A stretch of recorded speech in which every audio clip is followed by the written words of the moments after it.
The boot came through the glass at 6:47 in the morning. Frank Cahill heard it from the kitchen. Not the crash first, the boot first. The specific sound of a heel driving through a pane with intent. He'd heard that sound before in another life, and his body remembered it before his mind caught up. He set down the spatula. He did not run. He did not shout. He walked to the pass-through window that looked out into the dining room, and he stood there a moment, taking inventory, the way a man does when he already knows what he's going to do and just needs to confirm the details. Four of them. Young. Moving fast and loud the way men move when noise is the weapon, and they've never met anyone who wasn't afraid of it. I watched one of them sweep an arm across a table and send everything on it to the floor. He watched another pick up a chair and drive it sideways into the wall. He watched a third grab Daria by the arm, his waitress, 19 years old, 6 months on the job. A girl who'd already had too many things grabbed in her life and throw her hard into the edge of the counter. She went down. Frank walked out of the kitchen. That was 3 days after the beginning of all this. To understand what happened in the 90 seconds that followed, you have to back up. You have to understand the man who walked out of that kitchen and what he was made of and why the four of them never had a chance from the moment they decided to come through that door. Let's go back to the beginning. Harlow Creek, Ohio. Population just under 4,000, not counting the people who'd already left and not come back. A town the interstate had bypassed in 1987 and slowly forgotten after that. One main strip. A hardware store that had been in the same family for 3 generations. A laundromat. A small garage that did oil changes and tire rotations, and occasionally more than that. A diner on the corner of Route 9 and Caldwell Street that had been there longer than most people could remember. Cahill's. The sign was hand-painted. The paint had faded to the point where you had to know what it said before you could read it. The windows were old glass, the kind with the slight waviness that meant you'd been around long enough to be here before modern things arrived. Inside the counter ran the length of the left wall, with 8 stools bolted to the floor, 4 booths along the right, 3 tables in the middle, and a pass-through to the kitchen in the back. The walls held photographs, old ones, black and white, some color prints from the 70s of the town, as it had been of men holding fish they'd caught, of 2 dogs sitting in front of a truck, of a woman laughing at something off camera that no one who came in now would ever know the reason for. The place smelled like bacon grease and strong coffee, and something underneath that, something harder to name. That was just the accumulated smell of 20 years of the same food, made the same way by the same hands in the same room. To the men who came in every morning, that smell was closer to church than anything they'd found in an actual church. Frank Cahill opened at 5. Same time every day for 19 years. He'd unlock the back door, fire the grill, start the first pot of coffee, crack a dozen eggs into a bowl, and have everything ready before the sky outside had made up its mind about the day. By the time the first customer came through the door, usually Harlan, who'd driven trucks for 30 years and now drove nothing and came in every morning because he had nowhere else to go and no reason to cook for one. The place was already warm and ready and smelled like something worth getting up for. Frank was 68 years old. How was big in the way that some men get big when they've been large their whole lives and the size has had time to settle. Not the kind of big that comes from a gym. The kind that comes from decades of physical work and hard use and a body that was never asked to be decorative. 6'1", maybe 230 pounds, though he hadn't weighed himself in years and didn't care to. Thick hands, thick neck, forearms that looked like they'd been carved from something denser than ordinary muscle.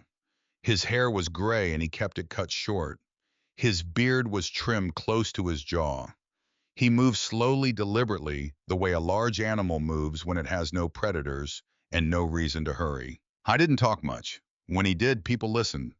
Most of them couldn't have told you exactly why, except that there was a quality to his voice that suggested he had filtered it carefully before letting it out, that he said nothing he hadn't already decided was worth saying. Harlan, who was 73 and had known Frank longer than almost anyone in Harlow Creek, had a theory about this. He said Frank talked like a man who had been in rooms where the wrong word got somebody killed and had decided somewhere along the way that silence was just easier.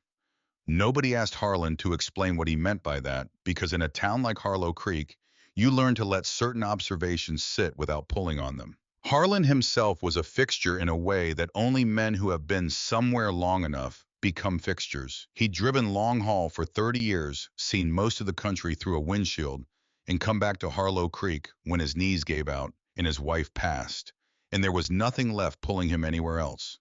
He sat at the same stool every morning, ordered the same thing, 2 eggs over easy bacon wheat toast, black coffee, and talked to anyone who would listen and several people who wouldn't. He was the kind of man small towns produce in abundance and cannot replace once they're gone. The living memory of a place, the keeper of small histories, the man who remembered what the hardware store used to be called, and whose grandfather had built the laundromat, and why the intersection at Route 9 in Caldwell was offset the way it was. He'd been coming to Cahill's for 12 years. He'd known Frank for 11 of them, which is to say he'd known the surface of Frank, the way everyone knew the surface of Frank: steady, capable, quiet, reliable. The man who made your coffee and never got your order wrong and didn't raise his voice at anyone. What was underneath that Harlan had always suspected was more than it appeared.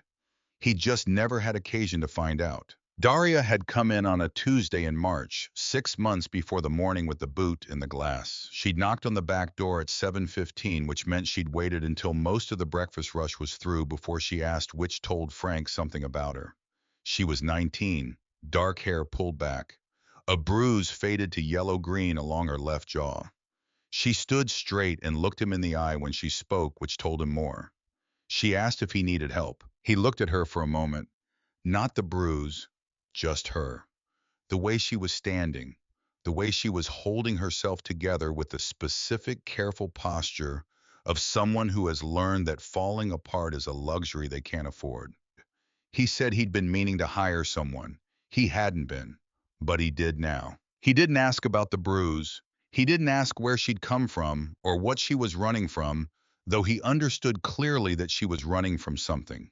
He'd seen that particular quality of stillness in people before, the way a person who has been in motion for a long time holds themselves when they finally stop, like they're listening for pursuit, even when they're standing in a kitchen that smells like bacon. He recognized it because he'd worn it himself once a long time ago. I gave her an apron, showed her where the order pads were, told her the coffee always went to the counter, customers first and the booth second, and that if anyone was rude to her, she should tell him and he'd handle it. He showed her the small storage room in the back, with the cot he sometimes used on the mornings when he'd stayed too late to bother going home. He told her if she needed somewhere to be for a while, the room was there. She slept in that room for 3 weeks before she found a place of her own 2 streets over. She never thanked him directly, and he never expected it. She just started coming in at 4:45 every morning, 15 minutes before he did, and having the first pot of coffee going when he arrived. He noticed. He didn't say anything. That was how it worked between them. The currency of the arrangement was not words. It was presence and reliability and the kind of quiet understanding that doesn't need to be named to be real. The regulars took to her the way they took to everything Frank approved of, which is to say they simply accepted her and folded her in without ceremony. Harlan told her stories she didn't ask for, and she listened anyway because she understood instinctively that listening to Harlan was part of the job, and also underneath that because some of the stories were actually worth hearing. The two farmers who came in on Wednesdays, brothers, named Aldous and Pete Renner, who had worked the same land their father had worked and spoken in the shorthand of people who have known each other their entire lives, brought her a jar of honey from their property because they brought Frank one every fall and had quietly decided she counted now. A retired school teacher named Marvella, who came in every Saturday for the same thing in the same seat for reasons she'd never explained, and didn't need to tell Daria she had good posture and that good posture would serve her well in life. Daria said thank you and refilled her coffee without being asked. This was the world of Cahill's in the 6 months before everything changed. A quiet world, a small world, the kind of world that could look simple from the outside if you weren't paying close attention to the man behind the counter. if you weren't watching the specific quality of his attention when certain things came up, if you weren't noticing the way he'd sometimes stand at the back door in the evening after closing, looking out at the parking lot and the road beyond it, the way a man stands who is checking that the perimeter is clear, not out of anxiety but out of habit, so deep it had stopped being a conscious act. The trouble had started about a year before Daria ever arrived, though Frank had been watching it longer than that. Wade Pruitt was 26 years old. He'd grown up one county over, done 2 years at a community college, studying nothing in particular, dropped out and come back to the region with ideas that were older than he was, and that he'd convinced himself were his own. He was lean, not quite 6 feet, with tattoos from his collar to his jawline. Not the kind of tattoos that carry meaning, just the kind that announce a person wants to be seen as someone who has stopped caring about consequences, which is a different thing. He had pale blue eyes and a way of smiling that started at his mouth and never made it any further. He talked quietly, almost gently, in the manner of people who have learned that soft voices make loud intentions harder to argue with, right up until the moment things stopped being quiet and gentle. He'd built his operation from scratch over about 18 months. It wasn't complicated. He called it the Iron Cross when he had to call it something, but mostly he just called it his crew because naming it gave it edges you could argue about, and he preferred things without edges. The concept was old. Nothing new about it anywhere. You pick a strip, you identify the businesses, you walk in calm as anything, and you explain that the neighborhood has gotten dangerous lately. Real dangerous. Things happen to places that don't have the right people watching out for them. Windows break, inventory goes missing, pipes develop problems that cost more to fix than they should. But for a modest weekly arrangement, nothing unreasonable, nothing that should trouble a man who's running things properly, all of that unpleasantness becomes someone else's problem. The hardware store paid. Roy Sander, whose grandfather had opened the place in 1951, whose father had expanded it in 1978, who had 3 kids at home, and a mortgage he'd refinanced twice in the past decade, paid Wade's man $200 every Friday in a plain white envelope, and spent the rest of the weekend feeling sick about it and telling himself it was just the cost of doing business in a place where the economy had been going the wrong direction for 30 years. The laundromat paid. The owner, a woman named Bertrice, who was 64 years old and had built the business from a single used washer in a borrowed space over 3 decades of work that would have broken most people, paid because one of Wade's crew sat in a car across the street for 6 days running, and she was not a woman who needed things spelled out for her. She understood what the car meant.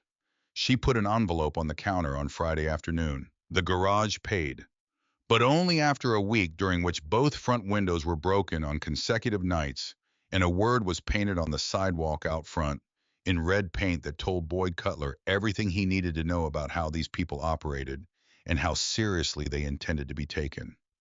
Boyd had hosed the sidewalk down the next morning with his jaw set and his eyes flat, and the look of a man who has done the arithmetic and found that every answer comes out the same. One by one, every business on Route 9 started producing envelopes on Friday afternoons. Nobody fought it. Fighting it meant escalation, and escalation meant damage you couldn't recover from. And in a town where the economy had been contracting since before some of these business owners were born, damage you couldn't recover from was the one outcome nobody could afford.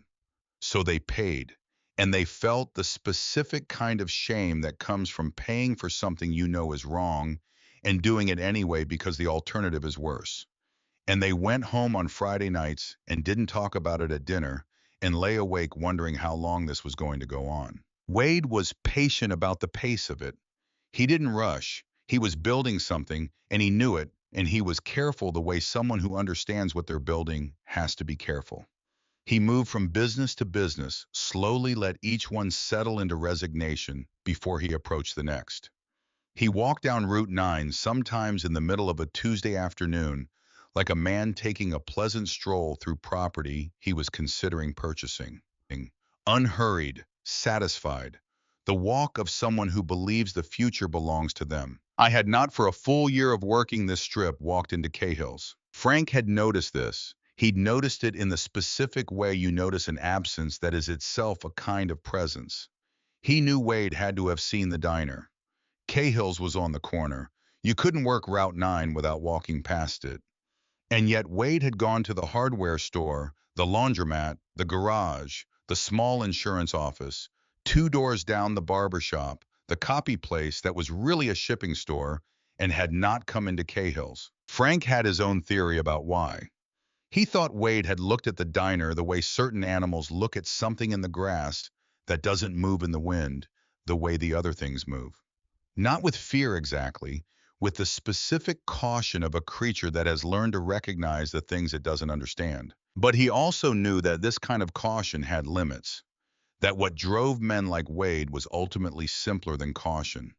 It was the need to have no exceptions, because one exception is a door, and a door is the beginning of an unraveling, and a man who has built something on the belief that there are no exceptions cannot afford to look at Cahill's Diner on the corner of Route 9 and Caldwell forever without walking in. Frank watched the hardware store start paying. He watched the laundromat. He watched Boyd Cutler hose the word off his sidewalk. He said nothing. He stayed behind his counter and he watched and he waited the way a man waits when he's already decided what he's going to do when the thing he's waiting for finally arrives. Wade came in on a Wednesday morning, a week before the boot in the glass. He brought 2 of his crew with him. They took 3 stools at the counter, spreading out more than 3 people needed to their elbows, claiming territory on either side, as a way of making a point about the kind of space they believed they were entitled to. Wade spun his stool once slowly, looking around at the photographs on the walls, the faded menu chalked on the board, the regulars in the booths who had gone quiet without having to be told to. Then he looked at Frank. He smiled that smile, the one that stopped at his face. I went through the standard presentation. He talked about the neighborhood, about how things had gotten difficult lately, about how a place like this, nice place, lot of history, clearly people depended on it, deserved to have the right people keeping an eye on things. He said for 200 a week, he could personally make sure nothing unfortunate happened to Cahill's. He said it quietly and pleasantly, the way a salesman talks about a product he sold many times before. Frank had poured 3 coffees while Wade was talking, set them on the counter, didn't charge for them. Then he waited for Wade to finish, and then he said no. Just the one word, quiet, flat, delivered without aggression and without apology, the way you say no to something that doesn't require explanation. The way you'd respond to a stranger asking if you wanted to trade a good coat for a bad one. The diner went still. Every person in the room felt it. The quality of the silence changed. It became the specific kind of silence that exists in the space between something having been said and someone understanding what it means. Wade's smile did something complicated. A flicker like a candle when someone opens a door in a distant room. The smile stayed in place, but something behind it shifted, recalibrated, tried to process a response it hadn't prepared for. He was not used to hearing that word without the speaker trembling while they said it. Frank was not trembling. He was standing with both hands flat on the counter, weight settled, looking at Wade, the way you look at something that is significantly less dangerous than it believes itself to be. Wade laughed. It was a good laugh, practiced, not entirely unconvincing. He said the old man had nerve. He said these things took time to think through. He said he'd give Frank a few days to understand how things worked, and they'd revisit the conversation. He said it like he was doing Frank a favor. He and his 2 men left their coffees untouched and walked out. The whole room exhaled. It was audible, that collective release of held breath. Harlan looked at Frank from the end of the counter. He opened his mouth and then closed it. He picked up his coffee cup and set it down with the careful deliberateness of a man whose hands are doing something his brain hasn't fully authorized. Daria came around the counter after a minute. She was scared in the contained way of someone who has been scared before and knows how to keep the fear from showing in her face, but can't quite keep it out of her hands. She told Frank they should pay. She said 200 a week was less than what Boyd Cutler paid to fix his windows. She said it wasn't worth what would happen if they didn't. Frank wiped down the counter in long, slow strokes. He told her not to worry. He said men like that talked bigger than they hit. She looked at him. She was 19 years old, and she had come to Harlow Creek to find something solid to stand on after a long time of standing on nothing solid, and she needed to believe that the solid thing was going to stay solid. She looked at Frank, and she needed the words to be true. He looked back at her and held her eyes until she nodded and went back to her section. What he didn't tell her was what he sat with after the diner closed that evening. He stood at the back door for a while in the dark, looking out at the empty parking lot and the road beyond. The night was clear and cold, and the kind of quiet that makes sound carry further than it should. He could hear a car on the highway 2 miles over, the sound of it rising and falling as it moved through the dark. I went to the small back office. He stood in front of the desk. He put his hand on the second drawer.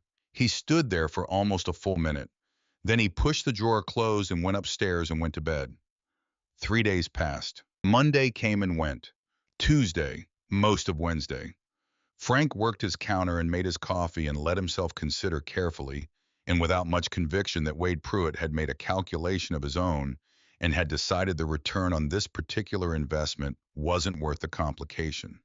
That sometimes a man who builds carefully also knows when to stop building. That occasionally the word no said plainly by the right person was enough. He almost believed it.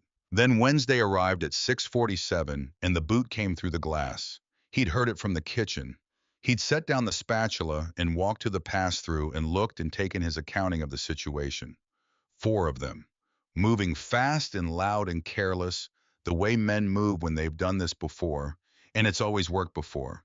And they have no particular reason to believe this time will be different. The one who'd grabbed Daria was heavy-set shaved head, the kind of physical size that gets confused with capability. He'd thrown her into the counter edge like it was a statement he was making, like her pain was punctuation in a sentence about power. She was on the floor behind the counter with one hand braced against the cabinet, trying to find her feet, the cut on her forearm already darkening. Frank came around the end of the counter, not fast, not with any visible urgency.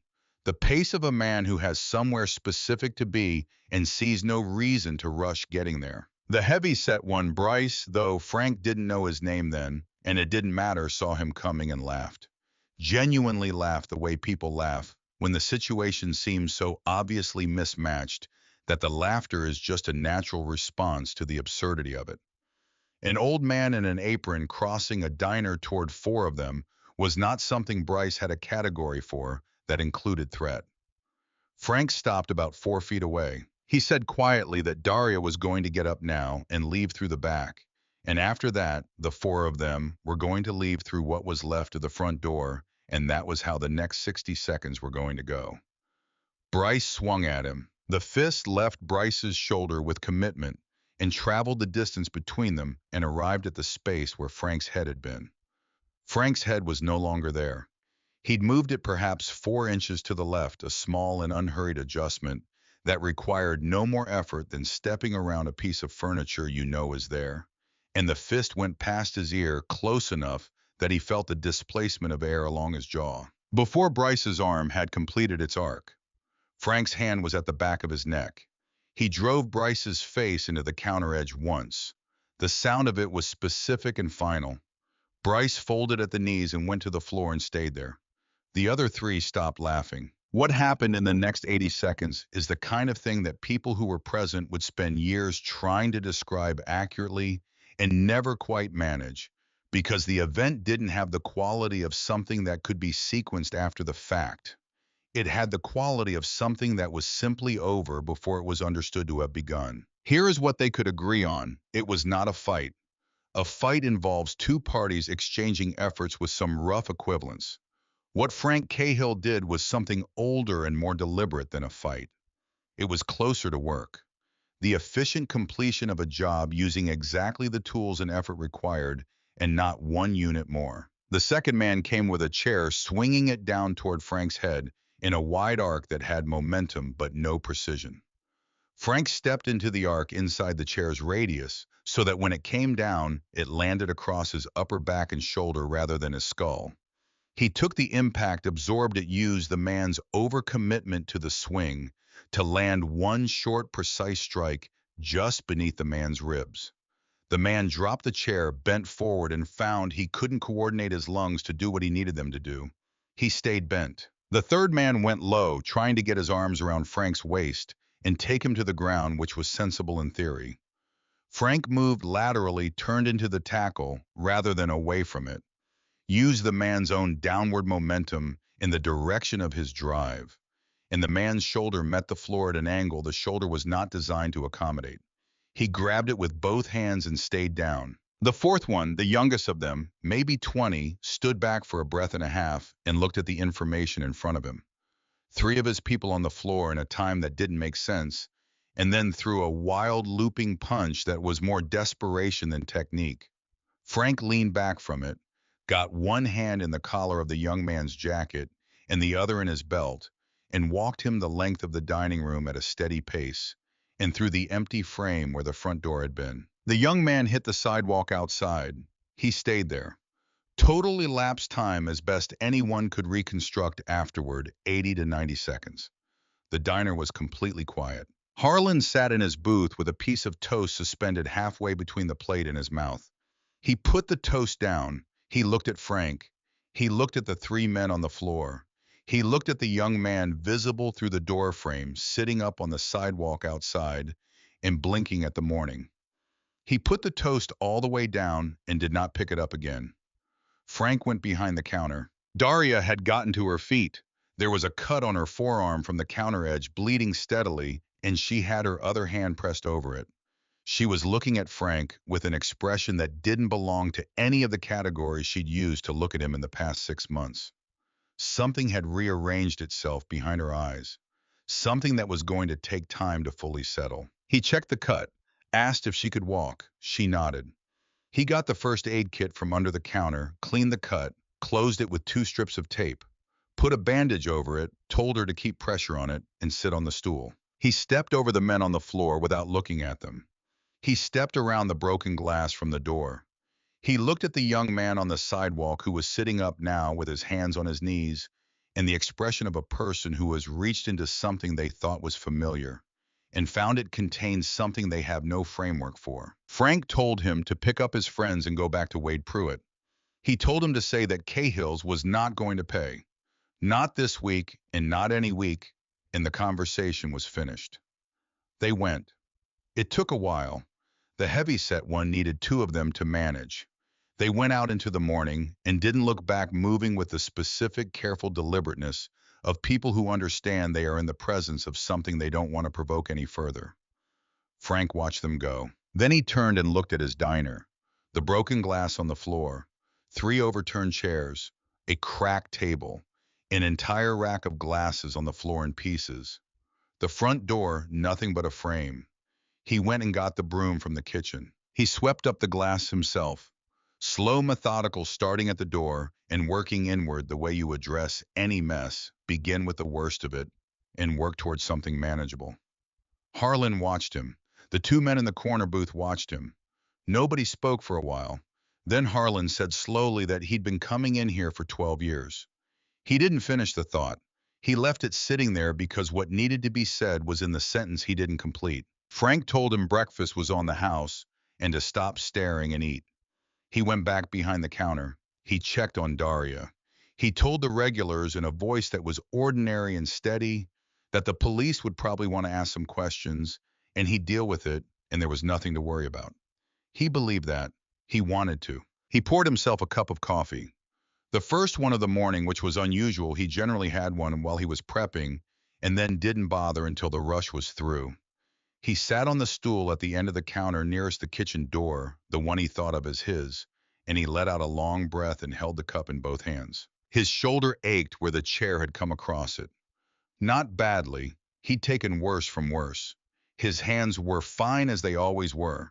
His hands had never given him much trouble, regardless of what he asked of them. He sat in the wreckage of his dining room with his coffee, and he let himself for just a moment believe it was done.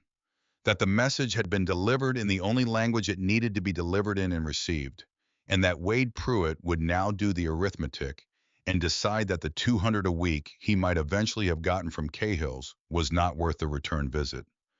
He sat there and drank his coffee. The morning light came through the empty door frame and fell in a clean rectangle across the swept floor and the righted chairs and the two regulars who had decided with the admirable practicality of men who have seen enough of the world to know that the best response to remarkable events is to behave normally to finish their breakfast.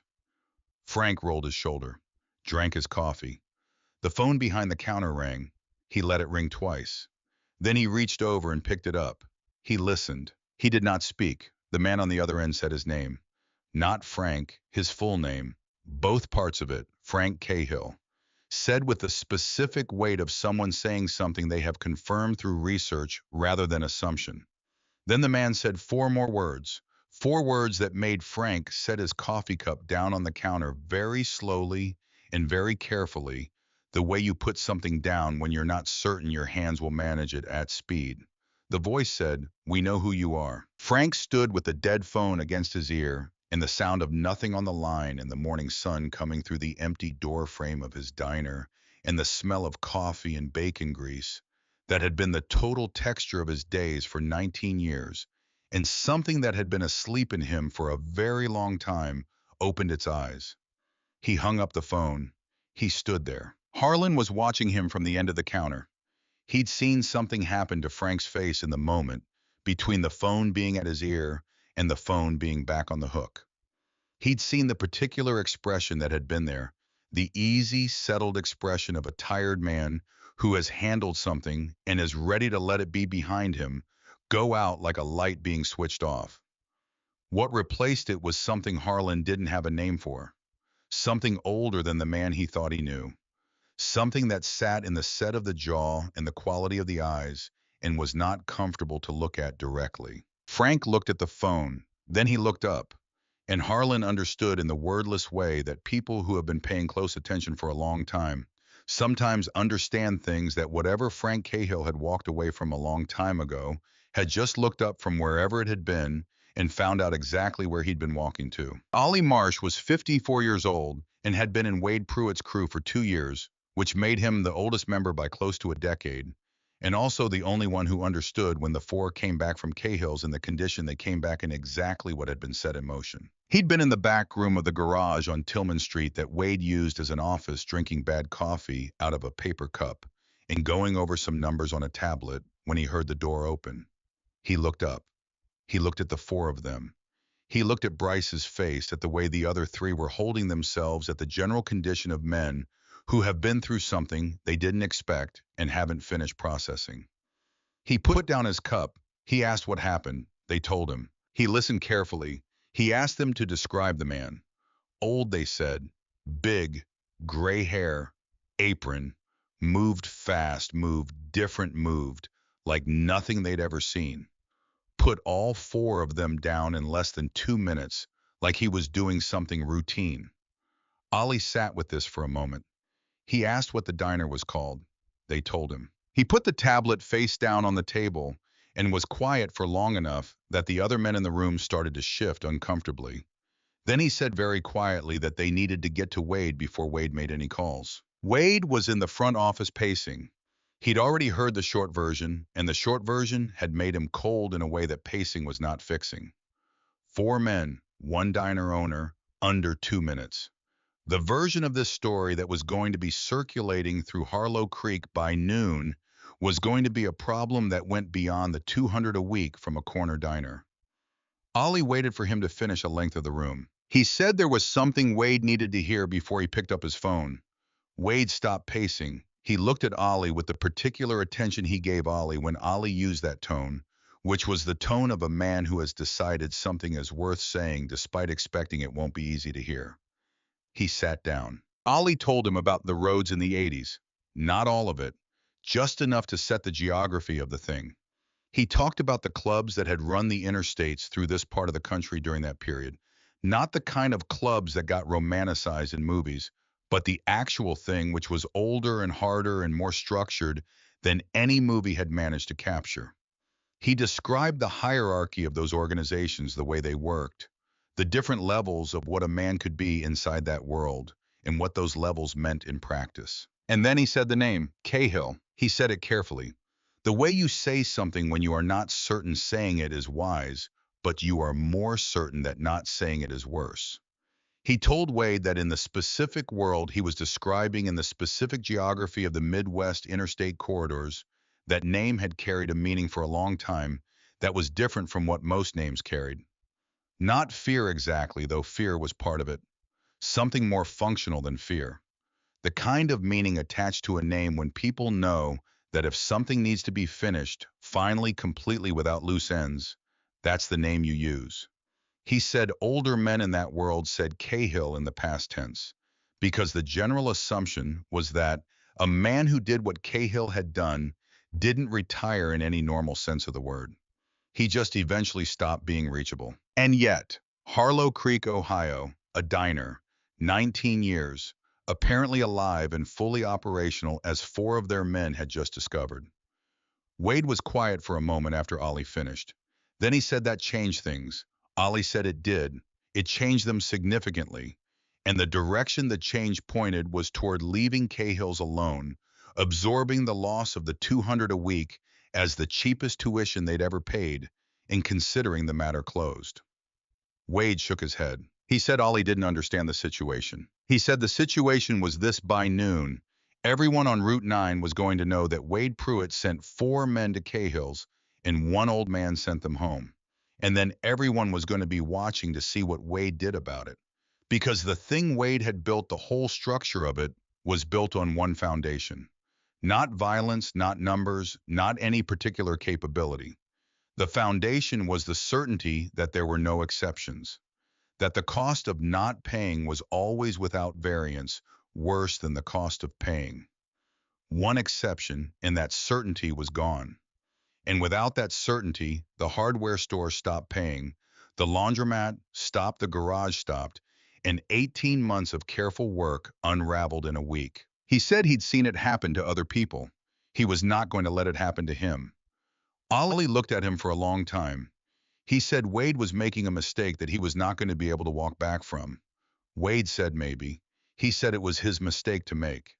He picked up his phone and started making calls. Ollie sat in the empty back room after Wade left. He sat with his cold coffee and looked at the wall and thought about what he'd just watched happen and what was going to happen next, and the specific mathematics of what a man like Frank Cahill had been versus what a man like Wade Pruitt believed he was dealing with. He thought about how those two numbers didn't work the way Wade seemed to think they worked. He also thought about the fact that he was in this crew and had his own reasons for being there, and that walking away from his own people wasn't something he'd been able to do in the past, and probably wasn't going to be something he could do now. He didn't make any calls of his own. He just sat there and thought. On the other side of Route 9, Frank was doing something similar. He'd process the phone call in the way he processed things that required processing, not immediately but thoroughly, letting the information work through every relevant layer of his understanding before he acted on it. The surname only, the way it had been used, that told him more than the words themselves. In the years when that name was in regular use, it was never Frank. It was always Cahill, a designation more than a name. The specific label applied to a specific function, and the function hadn't been Frank's in 35 years. And the fact that someone was using it now meant someone had done the work to find out who Cahill was and where Cahill was, and had made the decision to make that information known. Which meant the four men coming back in the condition they'd come back in had not ended anything. It had started something. He looked at Harlan. He said quietly that Harlan needed to go home and not come back today. Harlan started to respond. Frank looked at him in a way that ended the response before it got going. Harlan put on his jacket and walked out with the careful dignity of a man respecting something he doesn't fully understand, but understands enough. The other two customers had already gotten up. They'd felt the shift in the room, the way living things feel, pressure changes before weather arrives. They put on their coats and went out through the damaged front and didn't look back. Daria was behind the counter, bandage on her forearm, watching. Frank looked at her and thought about how to say what needed to be said in the way that gave her the truth without giving her everything. He'd gotten good at that particular skill over a long life, knowing which parts of the truth people could carry and which parts you carried for them. He told her to take his truck, keys on the hook by the back door, drive somewhere she had people, and stay there until he called her. He said it calmly and completely leaving no gap in it for negotiation. She said she wasn't going. He said she was. She said no. She stood there, this 19-year-old with the 6-month-old bandage on her arm and the 3-week-old bruise faded to nothing under her jaw. And she stood the way she always stood, with the careful, straight posture that Marvella had complimented the posture of someone who had decided a long time ago that if they couldn't control anything else, they were going to control how they held themselves in space. She looked at him, and the looking was the argument clear and complete. Frank had spent a long life in rooms with stubborn people, including a long period of being a stubborn person himself. He knew a finished argument when he was standing in one. He said, "Wait here." I went to the back office. Small room, just a desk and a chair, and the filing cabinet that held the accumulated paperwork of 19 years of a small business. He went to the second drawer of the desk. He moved the road atlas that sat on top of everything else, hadn't been opened in a decade, but he kept it the way you keep certain things out of a respect for what they represent. Under the atlas was the steel box. Dark gray, no markings, the size of a small toolbox. He'd carried it through 2 states in many years, in one long period during which he hadn't had a fixed address, and had kept it in the locked box behind the seat of his truck. He carried it out to the counter and set it down between them. He opened it. Inside was a patch, old leather roughly 6 inches across. The colors black and dark red, and something that had once been gold had faded significantly, but not beyond recognition. The design in the center was still legible if you knew what you were looking at, and illegible in the way of things that have specific meaning to specific people and are not meant for general reading. It was the kind of patch you didn't buy, the kind that wasn't available at any price, the kind that could only be earned through years of work in a world that most people knew existed and very few people understood from the inside. And that was awarded through a process that was never written down because the people doing the awarding understood that things worth having don't need documentation. Frank set it on the counter. He didn't explain it. He didn't have to. Daria had grown up in rural Ohio. She'd grown up adjacent to the edges of a world she'd never been inside the way most people in that part of the country grow up aware of it, in the way you're aware of weather that happens in a different county, its effects visible without its mechanism being entirely clear. She knew what certain designs meant. She knew what certain colors represented. She knew what it meant when a man had earned the right to carry something like this. She looked at the patch for a long time. Then she looked at Frank. He told her he was asking her to leave, not because he was concerned about himself. He said he'd spent 40 years building distance between himself and the man he used to be, and what was coming in the next 20 minutes or so was going to require him to close that distance one last time, and he didn't want her to be in the room when it happened. He said she'd looked at him a certain way every morning for the past 6 months, and he'd like to keep being the man she'd been looking at, and what she was going to see if she stayed was going to make that harder. He said it quietly, without drama, the way he said everything. Daria looked at the patch for a moment longer. Then she reached out and picked it up and put it in her jacket pocket. She took the truck keys from the hook by the back door. She walked out. Frank stood alone in his diner. I thought she had driven away. He had no way of knowing that she would make it exactly as far as the gas station on the other side of Route 9, pull into the lot on the far side of the pumps, where the truck couldn't be seen from the road, and sit there with the engine running, and her hand wrapped around the patch in her pocket, and her eyes fixed on the front of his building. She would sit there for 20 minutes watching men arrive. He didn't know that. He stood in the empty diner and accepted that he was going to do this alone. That was all right. He'd done harder things alone. He reached down and straightened his apron, smoothed the front of it with both palms, the gesture so habitual that it happened without conscious decision. The same small act of readiness he performed every morning before stepping to the grill. He'd done it 10,000 times in this building. It meant the same thing now that it always meant. A man settling himself before the work. He put both hands flat on the counter. The wood was warm under his palms. It was warm from being worked against for 19 years. He'd refinished it twice, and he knew every inch of it, every grain and stain and worn place and small repair. He'd poured coffee across this surface more times than he could count. He'd slid plates and bowls across it.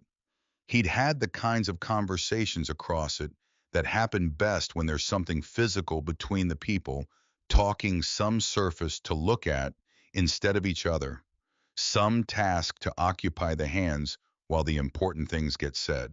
He stood with his hands on the wood he knew better than any other surface in his life, and he was 68 years old, and his shoulder ached and his knee complained, the way it had been complaining for 8 years, and none of that was going to change what happened next, or how he was going to approach it. Outside on Route 9, he heard them coming, not loud. That was the thing he noticed first, and it told him what he needed to know. The first group had come in loud because noise was the weapon they'd brought, and they'd never had reason to bring anything else. This was different. Multiple engines dropping to idle at intervals along the road, cutting off one at a time in a pattern that suggested people taking up positions rather than arriving at a destination. Organized, deliberate. They were spreading out before they came in, which meant the warning Ollie had given had gotten at least partially through. They knew now, or knew enough to be careful, which was not the same as knowing enough to make a better decision, but was enough to change the quality of what was coming. Men who were afraid and had committed anyway were more dangerous than men who weren't afraid. He'd known that his whole life. Fear didn't make people stop. It made them thorough. He counted engines. He got to 7 before the counting became approximate. He moved. He came around the counter and repositioned the two heaviest tables, not dramatically, just enough to change the flow of the room. I was thinking about geometry, about the specific relationship between the counter and the booths, and how many men could engage him at once in a room 12 feet wide with fixed furniture along both walls. He was thinking about angles and funneling, and the way a narrow space is simultaneously a disadvantage of numbers and an advantage of position. I went under the register to the space he'd checked every morning for 19 years and never needed. He took out what was there and checked it and confirmed what he already knew and put it in the pocket of his apron. He stood behind the counter. The empty door frame went dark. They came in carefully. That told him everything. The first group had come in like they owned the place. This group came in like men who had been told the place might have teeth. Wade Pruitt came through last. He stepped over the glass in the threshold with a measured, deliberate movement and looked around at the damage his own men had left. Then he looked at Frank. The smile was entirely gone. What was on his face instead was the expression of a man who had crossed over to the committed side of a decision and was no longer doing arithmetic about whether the decision was right. He was 26 years old, and he had built something real out of nothing, and he was not going to let one man's refusal dismantle it. That was the engine running him now. Not anger exactly, though anger was in the room. Something colder. Something that was about what he believed survival required. Frank counted without appearing to count. He'd been able to do this since his 20s, take a full accounting of a room while appearing to focus on one specific thing. 11. Several he recognized from the crew he'd been watching on Route 9 for a year. Several he hadn't seen before, which meant Wade had made calls beyond his regular operation. Ollie was at the back of the group near the doorframe. He wasn't moving with the others. He was standing with his arms at his sides and his weight back, the posture of a man who has shown up because he couldn't figure out how not to, not because he expects anything useful to come from being here. His face had the quality of someone watching something they have already seen in their head and are now watching again with their eyes, and who find the match between the two versions specifically unpleasant. He looked at Frank. Frank looked back at him. Something passed between them. Not words. The particular acknowledgement between two people who understand the same things and are both watching them unfold toward a conclusion that at least one of them had tried to prevent. Wade raised a hand and his men settled. Then Wade talked. He said he hadn't known. He said if anyone in his crew had known who Frank was, this conversation would never have started. He said he ran a careful operation, and he wasn't in the business of crossing people who operated at a different level. He said he thought maybe there was a way to resolve things that worked for everyone. He said it quietly and reasonably, and with the practiced sincerity of someone who has learned that reasonable-sounding words buy time and space, which are sometimes the only things you actually need to buy. But while he talked, his men were moving, slowly with small adjustments spreading themselves along the walls, filling angles, covering positions, the way water fills available space without appearing to be doing anything. Frank watched the movement while he let Wade finish. I understood exactly what the words were for. He'd used the same technique himself in other rooms in other years. Words at the center, movement at the edges. Buy the room's attention with the noise and let the geometry arrange itself in the quiet around it. He waited for Wade to finish. Then he answered the part of it that was real, which was not the words. He came over the counter. What happened next is the kind of thing that defies clean reconstruction, because the people who were there couldn't agree on the sequence afterward. They agreed on outcomes. They agreed on the general shape of it. But the specific moment-to-moment of it was something that moved faster than conscious observation and left only results behind. The first problem Frank addressed was the man with the chain. He'd been easing to Frank's right, low and patient, the chain wrapped twice around his forearm with a working length hanging loose. Frank came off the counter already oriented toward him, and by the time the man had registered Frank's movement and begun to bring the chain up, Frank was close enough that the chain had no room to generate force. One short strike to the throat, economical and precise, and the man sat down hard and stayed sitting, and Frank's hand had the chain. Three of them came at once. Frank put his back against the counter and made them come down the length of the room toward him, one and two at a time. Because the room was 12 feet wide and with furniture in place, the 11 of them could not all arrive simultaneously, and the ones who couldn't arrive had to watch, and watching men fail at something. You're about to try yourself is not useful preparation. A bat came at his left shoulder, and he took it because the alternative was his skull, and his arm went half numb from the impact. And he filed that information in the part of his mind designated for things to deal with later and kept moving. Someone caught him across the jaw, and he felt the split in his lip and tasted blood. And that was also filed, and he kept moving. He broke a wrist. He felt it give before he heard it. He drove a man's head into the glass of the dessert case, and the case cracked, and the man didn't get up. A man with a knife required the most careful management, not because Frank was afraid of it, but because it demanded precision, and precision, while tiring, costs more than precision at full capacity. He let the man commit forward, caught the wrist with both hands, and turned it the direction no wrist is built to go. The knife hit the floor. The man knelt and held his hand against his chest and made sounds that were not quite any name thing. 6 were done, or effectively done. 5 still capable of motion. Frank's shoulder was broadcasting a steady signal of complaint. His knee, the right one, was telling him with increasing specificity that it had opinions about what was being asked of it. He was breathing at a level he would not have needed to maintain at 40. His lip had put blood on his chin and was continuing to contribute.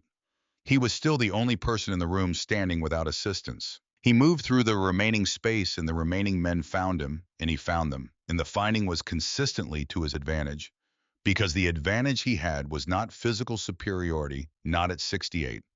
It was something that physical superiority is only a subset of.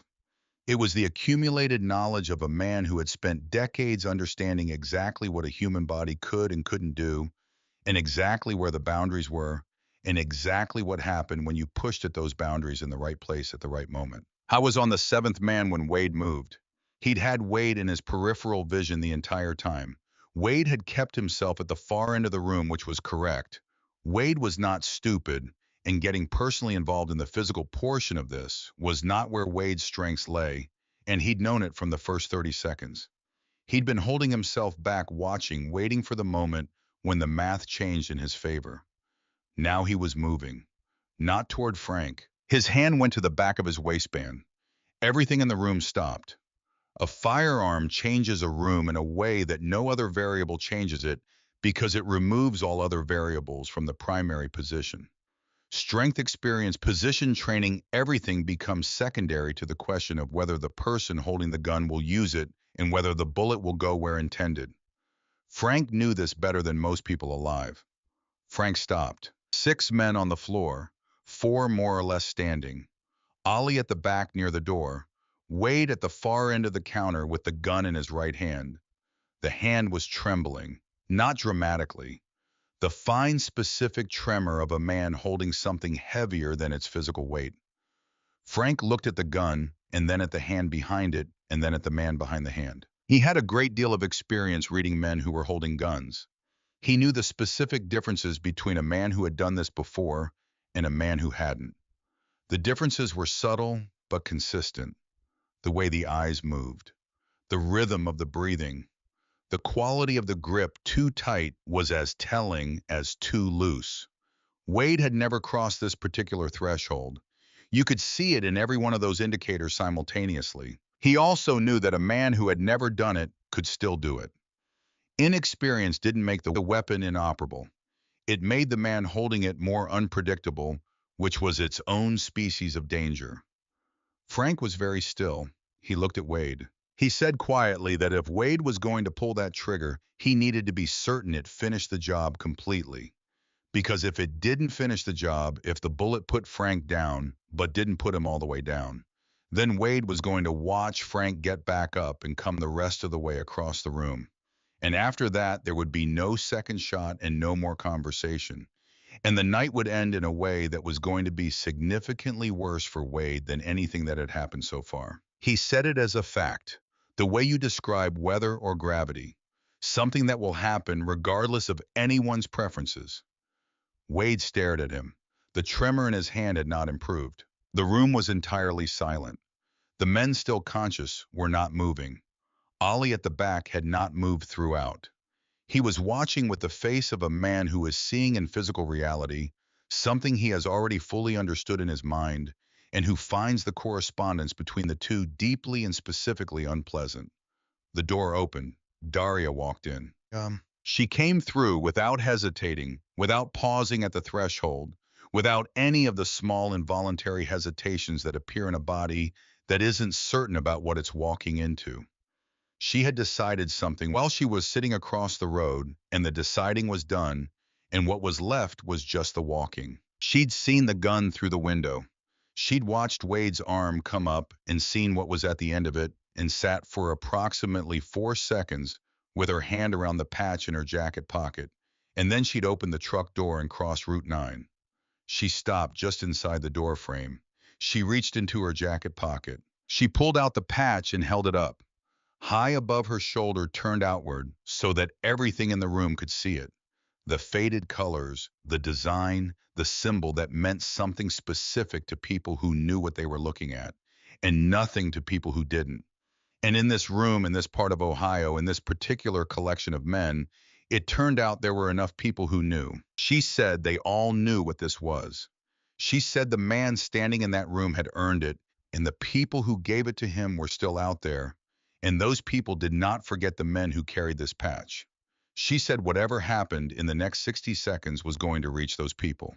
She said those people did not leave things unaddressed. It was half true, and it was half a thing she'd constructed from what she knew and what she hoped, and she held it steady and said it without her voice breaking, which was harder than it looked. The room changed, not immediately, not like a switch, more like temperature dropping in a space gradually, and then all at once reaching every corner. The men who were still standing looked at the patch and looked at Frank and looked at each other and did the specific kind of arithmetic that men do when the variables in a situation have shifted in ways they hadn't anticipated, and the math is producing answers they don't like. One of them lowered what he was holding. Not all the way, just to hip height, but he lowered it. Another took a step back. Ollie at the back of the room looked at the patch for a long time. His face did something that was difficult to read from across the room, because it was several things at once. Recognition, calculation, something that might have been the specific exhaustion of a man who has been right about something important and received no credit for it. He was the only person in the room besides Frank who fully understood what the patch represented, and he was therefore the only person besides Frank who understood that what Daria was saying occupied a specific position between bluff and reality.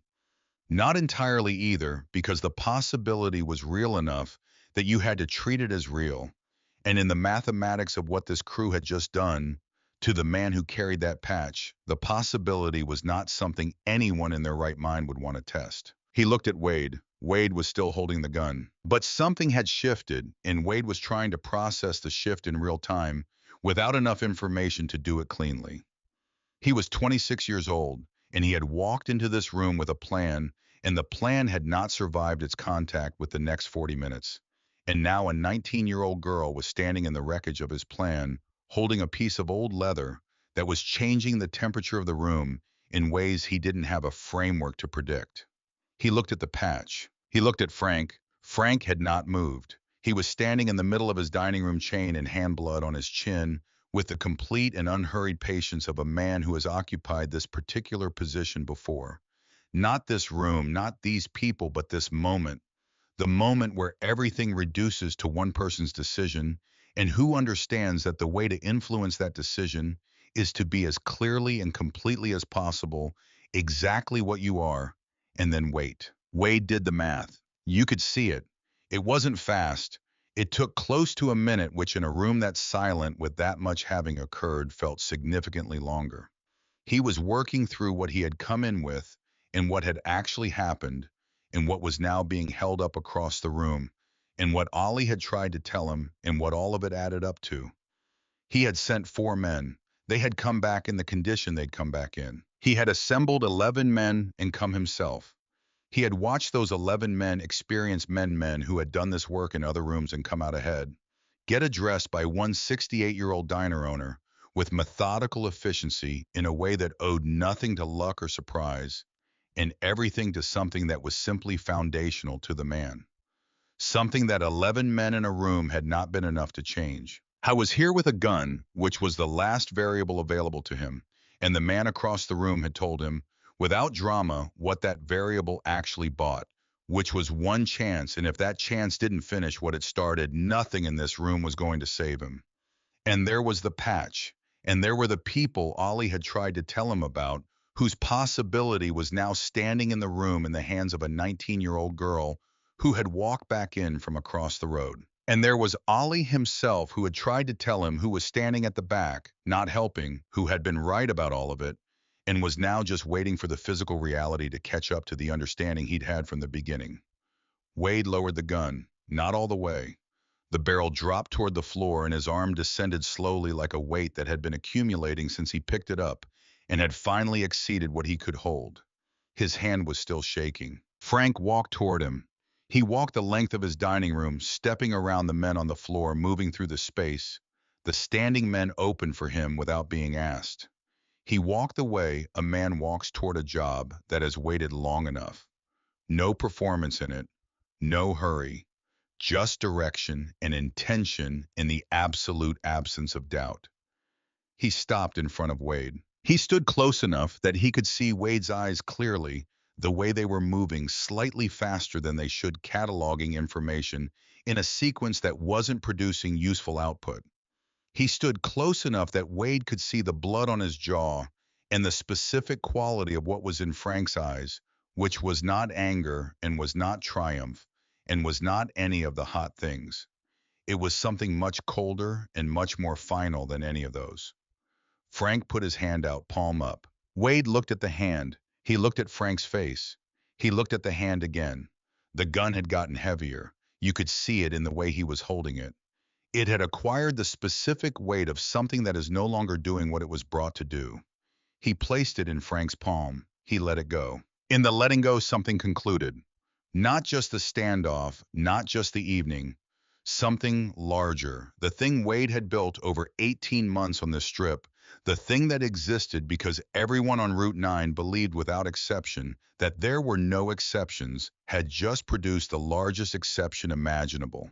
And Wade had stood in the room where it happened and handed his gun to the exception. And the man who walked out of this diner was not going to be the man who had walked in, and no amount of anything was going to change that. I knew it. The knowing was on his face. Frank took the gun. He held it for a moment, checked it with the automatic competence of long familiarity, and put it in the pocket of his apron next to the other thing he'd taken from under the register. He said to the room, to everyone still capable of hearing, that they were going to leave now. The ones who could walk were going to help the ones who couldn't. They were going through the front. They were not coming back, not a threat, a schedule. They left. The ones who could walk walked. The ones who needed help were helped. They went through the broken door frame in small groups and out into the morning and into their vehicles and away. Not running. The deliberate, careful movement of people who want to leave no reason for anyone to call them back. The last one to the door was Ollie. He stopped in the frame, looked at Frank. Frank looked at him. Ollie said quietly that he'd tried. Frank said he knew. Ollie stood there for one more moment.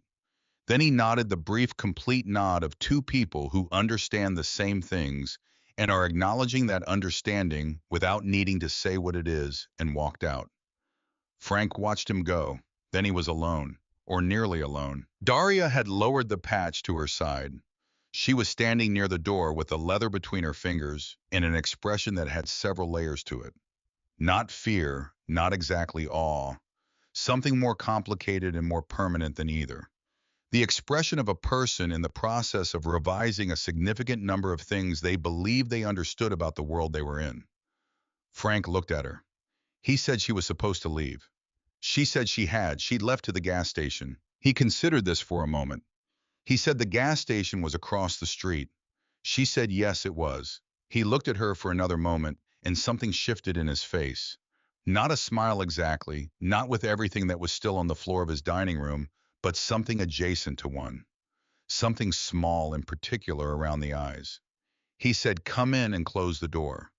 Then he remembered there was no door. He said, "Come in and watch your step." She came in and watched her step, and they stood in the wreckage of Cahill's together, and Frank reached into his apron pocket out of habit and came out with a roll of medical tape he kept there and began wrapping his left palm where the chain links had cut into it. Daria reached over and took the tape from him and did it properly the way he'd shown her to do it months ago when someone had come in with a kitchen cut that needed closing before they could get to an actual doctor. She wrapped it clean and tight and tore the end and pressed it flat. He let her. His hands were steady. They were always steady. The police arrived 40 minutes later, which passed for prompt in Harlow Creek. Two cruisers and Sergeant Bellows, who had worked this county for 20 years and carried the specific exhaustion of a man who has seen enough of the world to be tired by it, but not enough to have stopped caring about it. He stood in the doorway and looked at the room. He looked at Frank. He looked at Daria. He looked at the blood on the floor, the cracked dessert case, the general condition of things. He said he'd gotten 3 calls from people who had observed men leaving this location on foot in various states of physical difficulty. Frank said that sounded right. Bellows asked what happened. Frank told him. He told him the truth, which he could do because the truth was the right story. A group of armed men had entered his place of business. He had protected himself and his employee. He was 68 years old and a veteran, and this was his establishment. Every word of it was accurate. Bellows listened to all of it. He was a perceptive man, and he understood without needing to be told that he was receiving the curated portion of the truth, and that the full version had rooms in it he hadn't been shown into. But the room he was in was solid and clean and true, and he was a man who had learned to work with what he was given when what he was given was sufficient. I took the report. He asked about the firearm. Frank said one of the men had brought it in, and it was on the counter. Bellows bagged it. He told Frank he wanted him seen by a doctor as a formality, and Frank said all right. He asked Daria if she needed anything, and she said no. Bellows walked back to his cruiser. He sat in it for a moment before starting the engine, looking at the front of Cahill's through the windshield, thinking about what he'd just seen and what he understood about it, and what he was going to do with that understanding. He started the engine. He drove toward town. By noon, every person who had been in or near Cahill's that morning had spoken to at least one person who hadn't been. By 2 in the afternoon, the story had reached the hardware store, the laundromat, the garage, the insurance office, the barber shop. By evening, it was on the residential streets, moving through the neighborhoods, the way things move through small towns, thoroughly, with embellishment in the direction of accuracy rather than away from it, because the facts themselves were already the kind of facts that didn't need help. One man, his diner, 11 men with weapons, The outcome. Roy Sander at the hardware store heard it twice before noon. He sat behind his counter and thought about the envelope he'd been producing every Friday for 8 months, and what it had cost him in money and what it had cost him in the other currency, the harder one, the one you don't get back. He picked up the phone and called a number he had for one of Wade's crew and said the arrangement was finished. He said it clearly and without qualification and hung up. Nobody called back. Bertrice at the laundromat sat with it for 2 days before she did anything. But on the second day, she changed the locks on the back door and put a handwritten sign in the front window that said, "Under new management," though nothing about the management had changed. It was a declaration of something that didn't have another name. Boyd Cutler didn't need to hear the story from someone else. He'd been in the diner for the first incident, had been sent out the back, before the second had spent the rest of that day at the garage, doing work that didn't need doing, and thinking about the look on Frank's face when he'd come out of the back office. He simply stopped leaving envelopes on Friday, the next Friday, the one after that. The silence from Wade's end of things said more than any response would have. Wade Pruitt was gone from Harlow Creek within 3 weeks. He left in the way that suggested decision had been forming for a while, and recent events had resolved it. He left no forwarding information. He left the garage on Tillman Street empty, the back room swept clean, the key in the lock. The crew dissolved the way these things dissolve when the organizing principle is removed. Some of them left town, some stayed and returned to the ordinary work of young men in places where the economy doesn't offer much the work they'd been doing before Wade came along and offered them something that looked like a better version of the same thing. Nobody organized anything in their place. Ollie Marsh left the same week as Wade, but differently. He packed his truck carefully, taking everything he'd want to have with him wherever he ended up. On the morning he left, he drove down Route 9 and slowed in front of Cahill's and sat there for a few minutes with the engine running. He didn't go in. He drove away. Frank saw the truck from behind the counter. He recognized it. He watched it until it was out of sight. Then he turned back to the grill. Cahill's reopened 3 days after the second incident. The front door was replaced, new glass, same frame, painted the same color it had been, because Frank had kept a note of the color code from when he'd had the building painted 6 years earlier. The two tables beyond repair were replaced with similar ones from a restaurant supply store in Columbus. The dessert case was replaced. The torn booth cushion was repaired by a woman named Elaine on Garfield Street, who did upholstery out of her garage and charged Frank half what the work was worth, which Frank corrected by paying the full amount, and then some because Elaine had 3 kids and a part-time job and was not running a charity. I was back behind the counter on a Friday. 5 o'clock, lights on, grill-fired coffee going. Harlan came in at 5:15. Earlier than his usual time, though, he said nothing about why. He sat in his regular spot. He accepted his coffee. He looked at the new door glass, the repaired booth, the replaced tables. He said it looked good. Frank said it looked close enough. They sat with that in the comfortable way of two people who have been having a certain quality of conversation for a long time and understand that some silences are as communicative as anything that could be said in them. Then Harlan said, carefully working up to something, that he'd been coming in here for 12 years, and there was a question he'd always had and had never asked. Frank waited. Harlan said he'd always wondered where Frank had been before he came to Harlow Creek, not where he was from originally. He meant the years right before he arrived, the years before he showed up in this town at 49 years old and opened a diner like a man who'd been looking for a specific thing and had finally found it. Frank poured himself a cup of coffee. First one of the morning, same as always. He said it was a long road. Harlan said he expected it was. Frank said a man does what he has to do until he finds what he wants to do. And sometimes finding what you want to do takes longer than you'd like. Harlan nodded. He let the answer be enough because he understood it was everything Frank was going to say on the subject. And because looked at, honestly, it was everything he needed to fill in the shape of what he'd always wondered. The regulars came back, all of them, and then some. People brought cousins and friends from neighboring towns who'd heard the story and wanted to see the place and shake the hand of the man behind the counter. Cahill's was busier in the month after the reopening than it had been in the 3 years before it. Frank didn't care for the attention.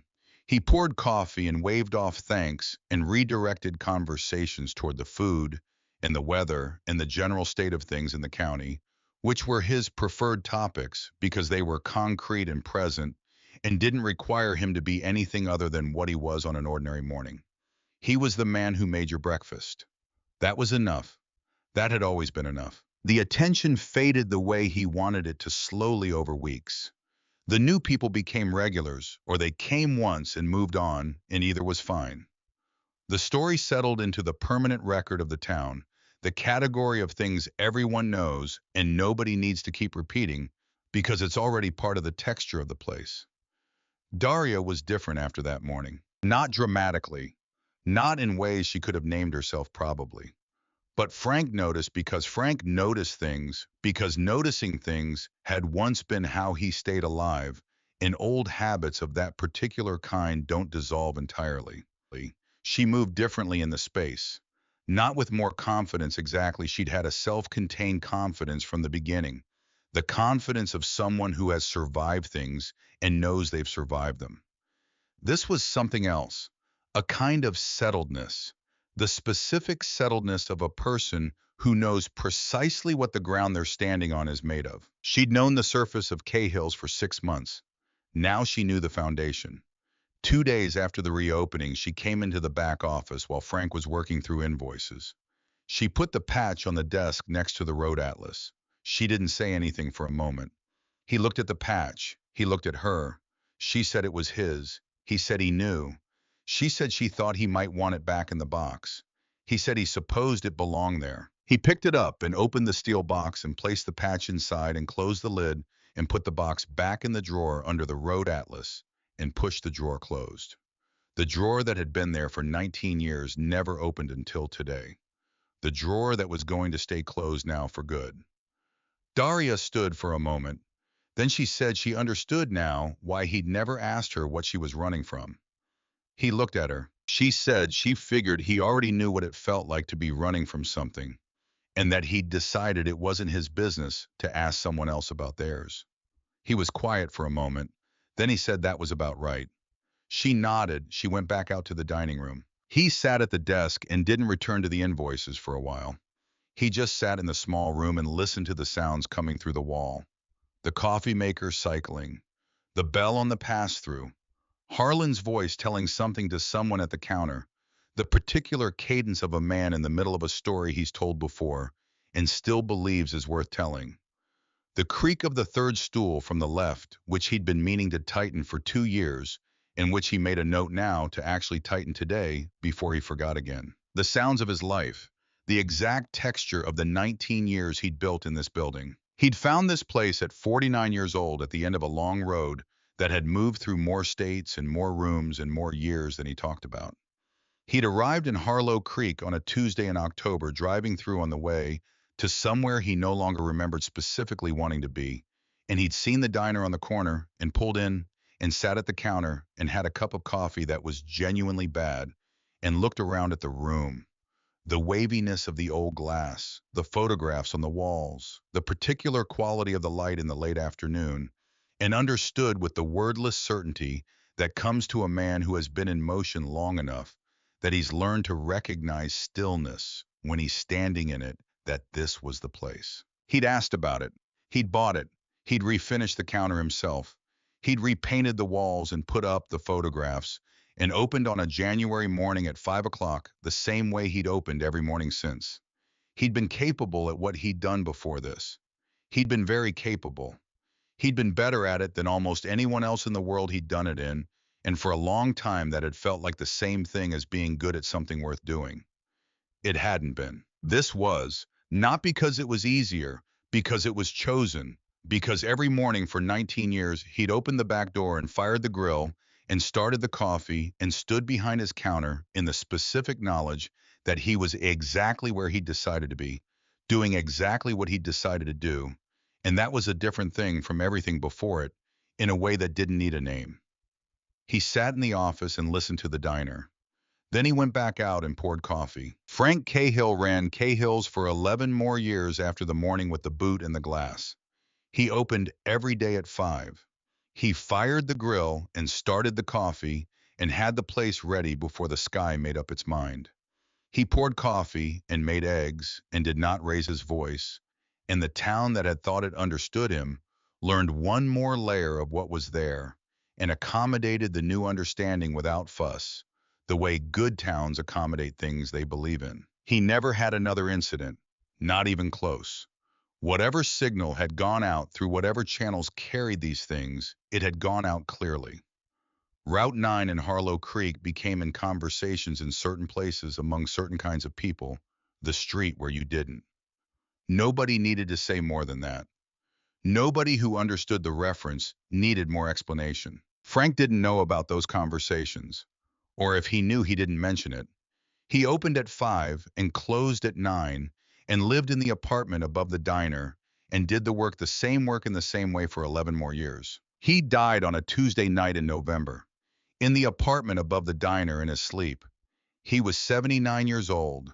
He'd gone to bed at his usual time and hadn't woken up, which is the specific grace that a man who has spent a long life doing hard things and has finally found something worth resting in deserves at the end of it. Daria found him in the morning. She'd been coming in at 4:45 for 11 years, and she wasn't going to stop on account of anything. And she found him the way she found most things at Cahill's, early and without being asked to. She called Bellows, who was retired but answered his phone. She called Harlan, who was 84 and not driving anymore, but called his daughter and came immediately. She stood behind the counter while people moved around her and did the things that needed to be done, and she held herself together the way Frank had always held himself together, completely, without making the holding together visible, just doing it the way you do the other necessary work. Half of Harlow Creek came to the funeral, maybe more. People who had been coming in for years, people who'd seen what happened in his diner, and people who'd heard it told. People who had no particular story about Frank Cahill, except that he was the man who had their coffee ready when they arrived, and had never gotten their order wrong in 20 years of trying. Bellows spoke. He said Frank Cahill was the best argument he knew for the proposition that a man could be exactly what he appeared to be, and at the same time be something more, and that the something more didn't contradict the appearance. It explained it. Harlan sat in the front row and looked at the casket, and when it was over, he nodded once. The kind of nod he gave when he felt something had been said completely and correctly, and there was nothing left to add. Daria took over Cahill's. She opened at 5. She fired the grill and started the coffee before the sky outside made its decision about the day. She did the work the way she'd watched it done for 11 years, which meant she did it completely and without drama, and with the understanding that the work itself was the whole point, that showing up and doing it correctly every day was the thing, and everything else was just what happened around that. She kept the stool at the end of the counter closest to the kitchen door empty, not formally, no sign, no announcement. She just didn't sit there herself, and when someone moved toward it, she found a natural way to suggest another spot. And after a while, the regulars understood without needing to be told, and the new people learned it from the regulars, and the stool stayed where it was and stayed empty, the way certain things stay in place after the people who put them there are gone, because the people around them understand without ceremony that the place is still occupied. The steel box stayed in the second drawer of the desk in the back office under the road atlas. Nobody needed to take it out. The patch had done the one thing it needed to do in the one room it needed to do it in, held up by a 19-year-old girl who had walked back across a state highway toward an armed man because she couldn't bring herself to leave the person who had given her a key and a job, and never once asked about the bruise on her jaw. There is something worth understanding about quiet men. Not all quiet men, not the quiet that comes from having nothing to say, or from fear, or from the particular silence of someone who is simply not paying attention. The specific quiet of a man who has been loud, who has been fast and dangerous and present in all the ways that leave marks on the world and on the people in it, who has looked at what that produced and decided deliberately and with full information to be something different. The quiet is the equilibrium. It's what you arrive at when you've burned through everything else and found that everything else cost more than it returned. When you followed the other road as far as it goes and seen where it ends and turned around and walked the other direction for long enough that you've actually gotten somewhere worth being. Frank Cahill had walked away from a world that most people only know about from the outside. He'd driven until he found a diner on a corner in a small town in Ohio that smelled like bacon grease and old coffee and needed someone to open it at 5 in the morning every day and do it right. He'd spent the rest of his available life doing exactly that. He'd picked up the old thing one more time because they'd made it necessary. Because a girl had been thrown into his counter and a man had come through his door with a specific kind of certainty that required a specific kind of answer. And when it was finished, he'd set it down again. All the way down this time. The way you set something down when you finished with it permanently and you know it. The stool at the end of the counter, the box in the drawer, the coffee at 5 o'clock. The light coming through old glass onto the worn wood of a counter that someone had refinished by hand and spent 19 years working against in the service of the people who needed somewhere to be in the morning. That was what he'd built. That was what he'd left. And in Harlow Creek, Ohio, on the corner of Route 9 and Caldwell Street, in a diner with hand-painted letters on the window that you had to know to read, in a stool at the end of the counter that nobody sat in, and a steel box in the back that nobody needed to open, that was more than enough.